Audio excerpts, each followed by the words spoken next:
بسم اللہ الرحمن الرحیم۔ محفل اولیاء کے پیارے دوستوں، میں ہوں بلال راز اور آپ تمام دیکھنے اور سننے والوں کو السلام علیکم ورحمۃ اللہ وبرکاتہ۔ دوستو، آج کی اس ویڈیو میں ہم ذکر کریں گے بریلی کی سرزمین میں آرام فرما، صاحب کشف و کمالات، درویشی و فقر میں کامل و اکمل، ولایت و بزرگی میں اعلی و افضل، خواجہ معین الدین چشتی اجمیری کے فیضان ولایت سے مالا مال، حامل جذب و حال، صاحب جاہ و جلال، سلسلہ چشت کے بادئ عرفان سے سرشار، وزیر ہند حضرت بابا مستان شمیع علیہ الرحمہ کا، جن کی ذات تقریباً 1 صدی سے اہلیان بریلی کو اپنے روحانی فیوز و برکات سے نواز رہی ہے، اور آج بھی آپ کی درگاہ پر اہل عقیدت کا ہجوم اس بات کی گواہی دے رہا ہے کہ بعد وصال بھی آپ کے آستانے سے فیض و کرم کا چشمہ جاری و ساری ہے۔ آپ کی ابتدائی حیات مبارکہ کے بارے میں تفصیل سے بہت زیادہ نہیں ملتا، کیونکہ آپ کی زندگی کا ایک بڑا حصہ پردہ گمنامی میں چھپا ہوا ہے۔ اس کی وجہ یہ ہے کہ آپ شہرت اور نام و نمود سے کوسوں دور رہے۔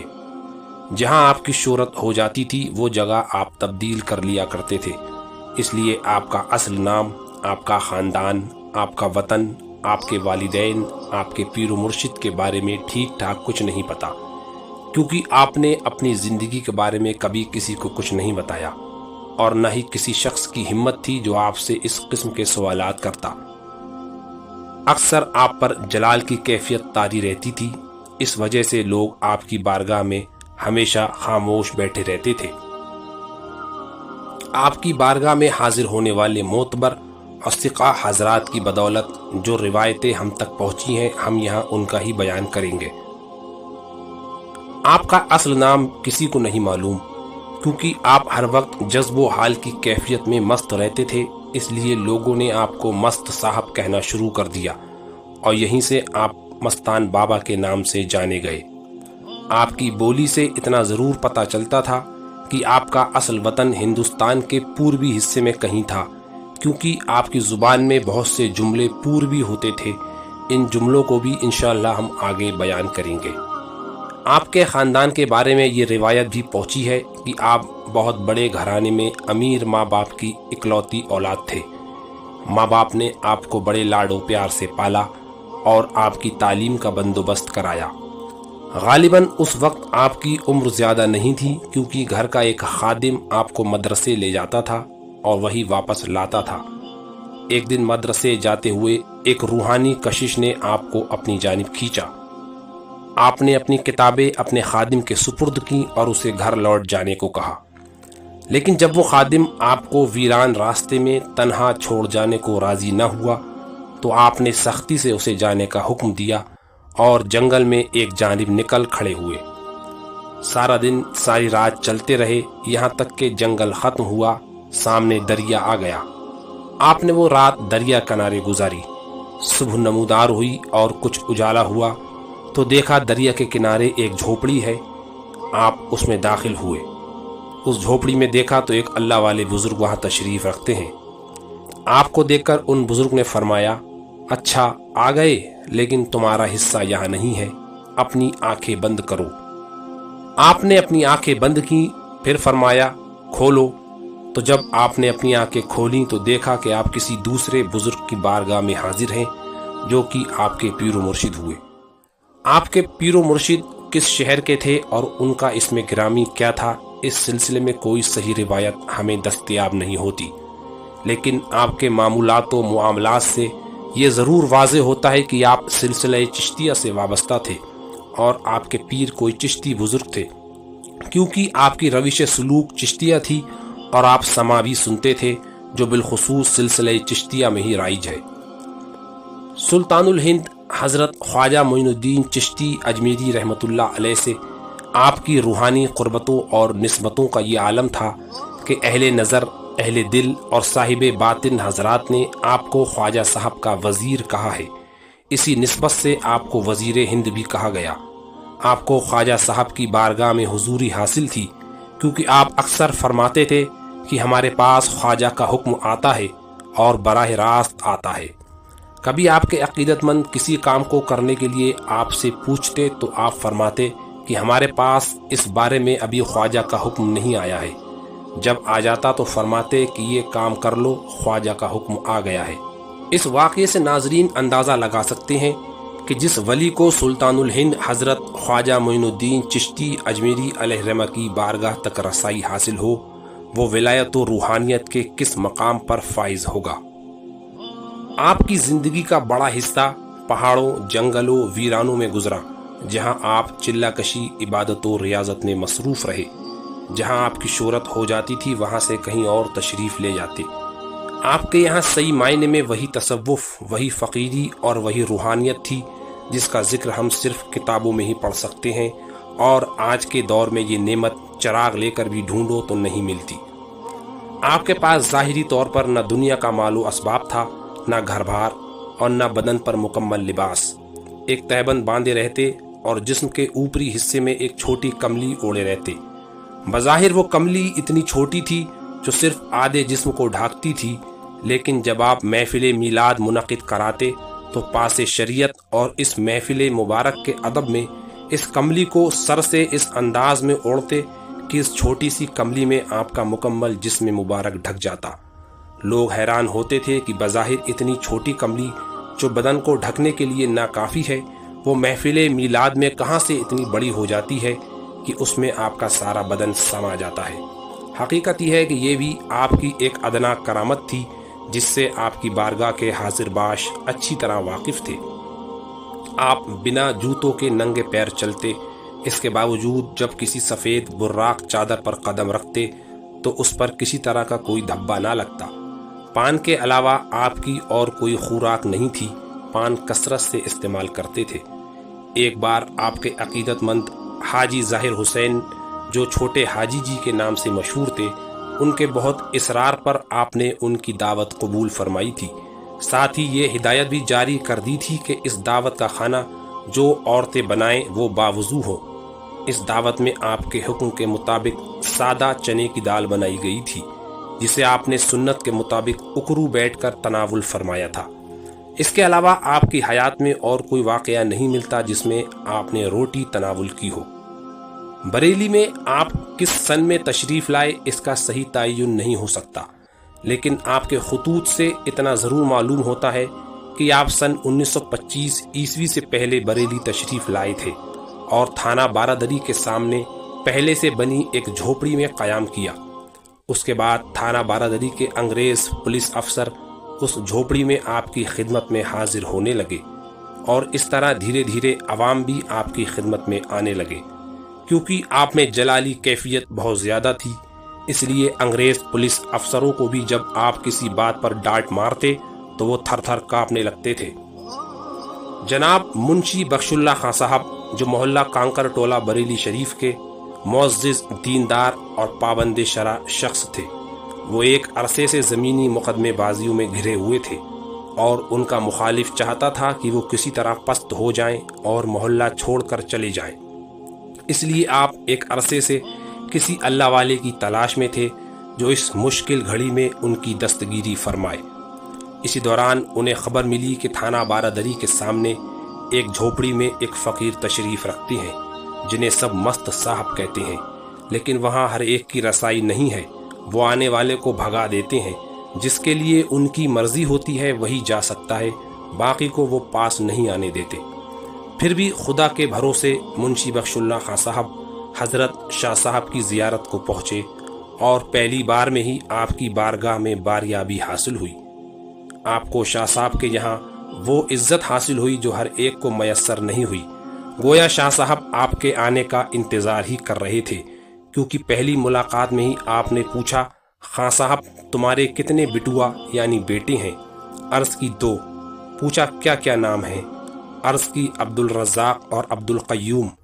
پھر فرمایا کہ عبد الرزاق کو ہمیں دے دو۔ جناب منشی بخش اللہ خان صاحب نے آپ کی ظاہری حالت دیکھی کہ پتہ نہیں کہاں سے آئے ہیں، نہ کوئی نام ہے نہ پتہ، نہ تن پر مکمل کپڑے ہیں نہ گھر بار ہے، پتہ نہیں میرے بیٹے کو کہاں لے جائیں۔ یہی سوچ کر جھجکتے ہوئے عرض کی، حضور آپ کا ہی ہے۔ ادھر آپ کی روشن ضمیری نے ان کے دل کا حال جان لیا فرمایا گھبراؤ نہیں، اپنی طرح نہیں بنائیں گے کہ ہمارا نہ گھر ہے نہ کوئی رشتہ، اس کے بیوی بھی ہوگی، بچے بھی ہوں گے، گھر بھی ہوگا، نوکری بھی ہوگی اور فقیری بھی۔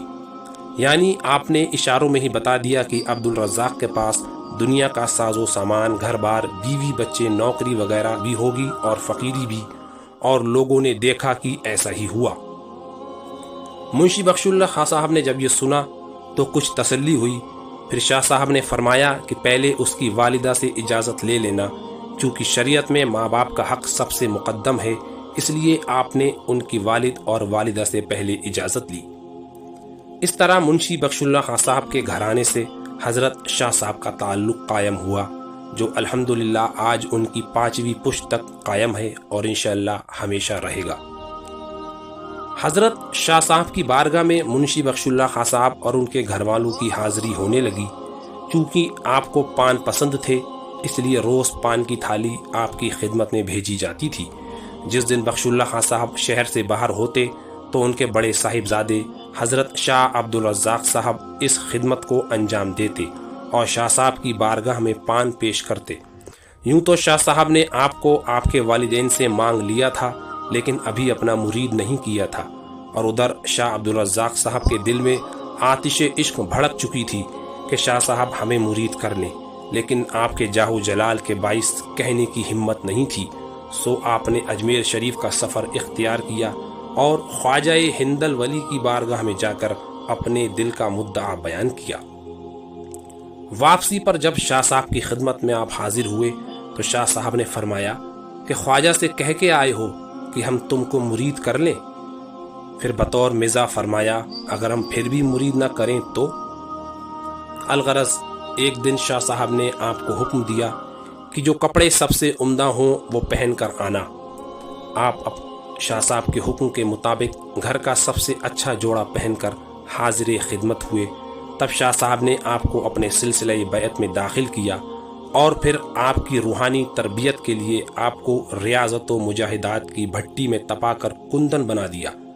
حضرت شاہ عبدالرزاق صاحب نے فقیری میں قدم رکھنے کے بعد اپنے پیر و مرشد کی پیروی میں عیش و آرام کو ٹھوکر مار دی۔ نرم بستروں کو چھوڑ کر زمین پر بچھی کھجور کی چٹائی کو اپنا بستر اور پٹلی یا اینٹ کو اپنا تکیہ بنایا۔ عمدہ جوتوں کو چھوڑ کر لکڑی کی کھڑاؤ کو پیروں میں ڈال لیا اور صوفیہ کے ایک طریقے ملامتیہ کو اختیار کیا تاکہ اہل دنیا کی نظر ہماری باطنی حالت کو پہچان ہی نہ پائے، اور اسی طرح آپ اپنے آخری دم تک اس فقیری وضع پر قائم رہے۔ لذیذ اور مرغوب غذاؤں کو چھوڑ کر جو کی روٹی اور تیز نمک والا سالن استعمال کرتے تاکہ نفس کو کوئی لذت میسر نہ ہو۔ ناظرین، ہم حضرت عبدالرزاق علیہ الرحمہ کے متعلق ایک الگ ویڈیو انشاءاللہ اپلوڈ کریں گے جس میں آپ کی حیات کے متعلق مختلف گوشوں پر روشنی ڈالیں گے۔ بریلی میں تھانہ بارادری کے سامنے شاہ صاحب کا قیام اسی جھوپڑی میں رہتا تھا۔ غالباً اس کی وجہ یہ ہو سکتی ہے کہ آپ حضرت شاہدانہ ولی علیہ الرحمہ سے بہت عقیدت رکھتے تھے، اس لیے ان کے نزدیک ہی رہنا پسند کرتے ہوں، اور آج بھی آپ کا مزار شریف حضرت شاہدانہ ولی کے مزار سے چند قدموں کے فاصلے پر ہے۔ آپ کی بارگاہ میں جب کوئی حاضر ہوتا تھا تو آپ اسے پہلے شاہدانہ صاحب کے یہاں بھیجتے تھے، پوچھتے تھے کہ بڑوا کے یہاں ہو آیا۔ یہ بڑوا لفظ آپ کی زبان میں بوڑھے اور بزرگ ہستی کے لیے استعمال ہوتا تھا۔ آپ نے ہمیشہ شاہدانہ صاحب کی عظمت کا خیال رکھا اور اپنے پاس آنے والے ہر شخص کو پہلے وہاں حاضر ہونے کا حکم دیا۔ ایک بار آپ کی دعا سے کسی حاجت مند کی مراد پوری ہوئی تو اس نے آ کر آپ کو کچھ نذر پیش کرنا چاہی، تو آپ نے خود لینے سے انکار کر دیا اور فرمایا کہ بڑوا کے یہاں زائرینوں کے آرام کے لیے سیمنٹ کی چادریں ڈلوا دو۔ اس کے علاوہ آپ کے بتائے ہوئے کچھ عملیات بھی تھے جس میں حضرت شاہدانہ ولی علیہ الرحمہ کا تصور کیا جاتا تھا، اور ایصال ثواب میں بھی حضرت شاہدانہ ولی کو خاص طور پر یاد کیا جاتا تھا۔ حضرت شاہدانہ صاحب کے تعلق سے آپ کا ایک واقعہ اور ملتا ہے۔ جیسا کہ پہلے بیان ہو چکا ہے کہ منشی بخش اللہ خاں صاحب مقدمے بازیوں میں گھرے ہوئے تھے۔ جب کوئی مقدمہ انہیں کمزور لگتا یا لگتا کہ اس میں کامیابی نہ ملے گی تو شاہ صاحب کی بارگاہ میں حاضر ہو کر عرض کر دیتے۔ آپ فرماتے تھے خاں صاحب اس سے اوپر کی عدالت میں اپیل کر دینا، وہاں دیکھ لیں گے۔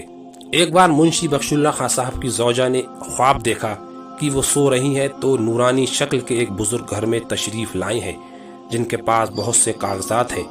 وہ ان بزرگ کو دیکھ کر کچھ گھبرائیں تو انہوں نے فرمایا کہ ڈرو نہیں، ہم شاہدانہ ہیں، تمہارے مقدمے کے کاغذات ہمیں مل گئے ہیں۔ ناظرین، اس خواب سے اندازہ ہوتا ہے کہ شاہ صاحب کے روحانی تعلقات حضرت شاہدانہ ولی علیہ الرحمہ کی بارگاہ تک بھی تھے، تبھی آپ کے وسیلے سے مقدمے کے وہ کاغذات حضرت شاہدانہ ولی تک پہنچے اور حضرت منشی بخش اللہ خان صاحب تمام مقدموں میں کامیاب ہوئے۔ آپ کبھی شہر سے باہر بھی تشریف لے جاتے تھے، پھر واپس تشریف بریلی لے آتے تھے۔ آپ نے بستی، گولا گوکرنات، شیخو پورہ، کشن گڑھ، اجمیر شریف وغیرہ میں بھی کافی عرصہ قیام کیا۔ بریلی میں حضرت منشی بخش اللہ خان صاحب سے تعلق ہونے پر بخش اللہ خان صاحب آپ کو کاکر ٹولہ میں اپنے خالی مکان پر لے آئے اور یہاں سے آپ کے عقیدت مندوں کا حلقہ بڑھنے لگا۔ حکیم نیاز احمد صاحب جو شہر کے مشہور حکیم اور آپ کے عقیدت مندوں میں سے تھے، ان کی پہلی حاضری بھی کاکر ٹولہ میں اسی گھر میں منشی بخش اللہ خان صاحب کے گھر والوں کے ذریعے ہوئی۔ شاہ صاحب کو کھانسی کی شکایت ہو گئی تھی، اس لیے بغرض علاج نیاز احمد صاحب انہیں اپنے مکان پر لے گئے اور اس طرح شاہ صاحب کا قیام محلہ کوٹ میں نیاز احمد صاحب کے مکان پر بھی ہونے لگا۔ لوگ جب آپ سے آپ کے گھر بار، پریوار، خاندان کے متعلق سوال کرتے تو جلالی کیفیت ہونے کے باوجود آپ کی آنکھیں بھر آتی تھیں اور سرد آہ بھر کر فرماتے تھے کہ کوئی اور ذکر چھیڑو، یہ سوال مت کرو۔ جب کوئی آپ سے مرید ہونے کے لیے عرض کرتا یا کہتا کہ مجھے غلامی میں لے لیجئے تو آپ فرماتے جو خود غلام ہو وہ کسی کو کیا غلامی میں لے سکتا ہے۔ پھر فرماتے کہ ہمارے یہاں صرف ایک مرید ہوتا ہے جو کہ مرد ہوتا ہے اور ہم وہ کر چکے، باقی جو ہم سے محبت و عقیدت رکھے وہ ہمارا مرید ہی ہے۔ یہاں مرد سے مراد وہ نہیں جو بظاہر لیا جاتا ہے، بلکہ تصوف کی زبان میں مرد اس مرد عارف کو کہتے ہیں جو ریاضت و مجاہدات اور نفس کشی کرنے والا ہو اور راہ سلوک پر چلنے کی اہلیت رکھتا ہو۔ آپ کا سلسلہ کوئی عام سلسلہ نہیں تھا جس میں ہر ایک کو مرید کر لیا جاتا، بلکہ یہ اخص الخاص سلسلہ تھا جس میں خاص میں سے بھی بہت خاص، جس کی قسمت میں یہ نعمت ہوتی تھی صرف اسے مرید کیا جاتا تھا، دوسرے کی بھی گنجائش نہیں تھی۔ آپ بھی اپنے پیر و مرشد کے اکلوتے مرید تھے، اسی طرح آپ کے پیر بھی اپنے پیر کے اکلوتے مرید و خلیفہ تھے۔ آپ 11ویں شریف کی فاتحہ بھی منعقد کراتے تھے اور خواجہ معین الدین چشتی اجمیری کے ساتھ ساتھ اپنے پیر و مرشد کا بھی عرس کراتے تھے۔ پہلے کچھ دیر محفل میلاد ہوتی، اس کے بعد محفل سما منعقد ہوتی۔ آپ کی محفل سما کا بھی نرالا انداز تھا، آپ اس میں بڑی شان سے تشریف رکھتے، قوالوں کے روبرو آپ ہوتے اور دیگر حضار محفل آپ کے دائیں بائیں بیٹھتے۔ بڑی سنجیدگی کے ساتھ محفل سما ہوتی تھی، کسی کی مجال نہ تھی جو اپنے ہاتھ پیر پھینکتا یا آوازیں بلند کرتا۔ اگر کوئی رقص و حال میں آنے کی کوشش کرتا تو آپ فرماتے کہ اس کا کنا یعنی کان پکڑ کر محفل سے باہر کر دو۔ الغرض آپ کی محفل سما ہر طرح کی بے ادبی، فرضی وجد و کیفیت اور فرضی رقص و حال سے بالکل پاک و صاف تھی۔ آپ خود بھی بڑی سنجیدگی کے ساتھ اس محفل میں شریک ہوتے تھے اور آپ کے عقیدت مند بھی۔ آج بھی آپ کے مزار پر ہونے والی محفل قوالی میں اس ادب کو ملحوظ رکھا جاتا ہے اور ہاتھ پیر پھینکنے والے کو محفل سے باہر کر دیا جاتا ہے۔ جلالی کیفیت آپ پر ہر وقت طاری رہتی تھی۔ آپ کے محفل کے حاضر باشوں کا کہنا تھا کہ آپ کی آنکھوں سے ایسا جلال ظاہر ہوتا تھا کہ حاضرین آپ کو آنکھ بھر کر نہیں دیکھ سکتے تھے، بلکہ کنکھیوں سے آپ کی جانب دیکھتے اور کہتے تھے کہ شیر سے آنکھ ملانا آسان ہوگا، لیکن شاہ صاحب کی آنکھوں سے آنکھیں ملانا آسان نہ تھا۔ آپ ترک و تجرید کے اعلیٰ مقام پر فائز تھے۔ آپ کی درویشی و فقیری اپنی انتہا تک پہنچی ہوئی تھی۔ کشف و کرامات کا ظہور آپ سے کثرت سے ہوتا تھا۔ گمنامی اور پردہ داری آپ کا ترہ امتیاز تھی۔ آپ شہرت سے قطعی نفرت کرتے تھے، اس لیے اپنے عقیدت مندوں سے اکثر فرمایا کرتے تھے کہ ہمارا ذکر بھی کسی کے سامنے نہ کیا کرو۔ آپ دنیا اور اہل دنیا سے مکمل طور پر بے نیاز تھے۔ بڑے بڑے عہدیدار، صاحب جاہ و منصب حضرات آپ سے ملاقات کی خواہش رکھتے، لیکن آپ کی بارگاہ میں ہر ایک کو حاضری کی سعادت نہ ملتی تھی۔ آپ کی روشن ضمیری اپنی مثال آپ تھی۔ ادھر کسی کے دل میں کچھ خیال آتا ادھر آپ پر روشن ہو جاتا۔ سید سراج احمد عرف بڑے حاجی جی بیان کرتے ہیں کہ کتابوں میں اللہ کے ولیوں کی جو جو صفات اور نشانیاں بیان ہوئی ہیں وہ سب کی سب شاہ صاحب میں پائی جاتی تھیں۔ کبھی آپ کو کسی لمبے سفر پر جانا ہوتا تو فرماتے اس بار ہم لمبے جائیں گے، ہمیں تلاش کرنے کی کوشش نہ کرنا۔ کوئی اگر سفر کا مقام پوچھتا تو ناراض ہو کر فرماتے فقیر کا کوئی ایک ٹھکانہ نہیں ہوتا۔ آپ اپنے یہاں آنے والے حاضرین کو نماز کی تلقین ضرور فرماتے اور پوچھتے تھے کہ کیا نماز پڑھت ہے؟ مزید فرماتے کہ کوئی فقیر خلاف شریعت نہیں ہوتا۔ اپنے سلسلے کے مشائخ کی نسبت پر آپ کو ناز تھا۔ فرماتے تھے کہ اگر ہم کچھ نہیں تو ہمارا پیر ہے، اور اگر ہمارا پیر کچھ نہیں تو ہمارا دادا پیر ہے۔ اکثر یہ دوہا آپ کی زبان مبارک پر رہتا تھا، ہر مرے تو ہم مرے اور ہمری مرے بلائے، ساچے گرودا بال کا مرے نہ مارا جائے۔ دوستو، حضرت بابا مستان شاہ صاحب رحمۃ اللہ علیہ کی حیات کے چند گوشوں پر ہم نے اس ویڈیو میں روشنی ڈالی ہے، کیونکہ ایک ویڈیو میں آپ کے بارے میں ہم تفصیل سے گفتگو نہیں کر سکتے، اس لیے اس ویڈیو کو ہم یہی ختم کرتے ہیں۔ انشاءاللہ اس ویڈیو کا دوسرا حصہ ہم جلد آپ کی خدمت میں پیش کریں گے، جس میں شاہ صاحب کی کرامات اور دیگر واقعات کے ساتھ آپ کے وصال کا واقعہ بھی بیان کیا جائے گا۔ اگر آپ نے اب تک ہمارے چینل کو سبسکرائب نہیں کیا ہے تو ابھی کر لیں، تاکہ اس ویڈیو کا دوسرا حصہ بھی آپ کی خدمت میں آسانی سے پہنچ جائے۔ تو اب ہمیں اجازت دیجیے، انشاءاللہ جلد پھر ملاقات کریں گے۔ دعاؤں میں ضرور یاد رکھیں۔ اللہ حافظ۔ اس ویڈیو کو لائک کر کے اپنے احباب میں شیئر کریں اور چینل کو سبسکرائب کر کے بیل آئیکن کو بھی ضرور پریس کر دیں۔ جزاک اللہ۔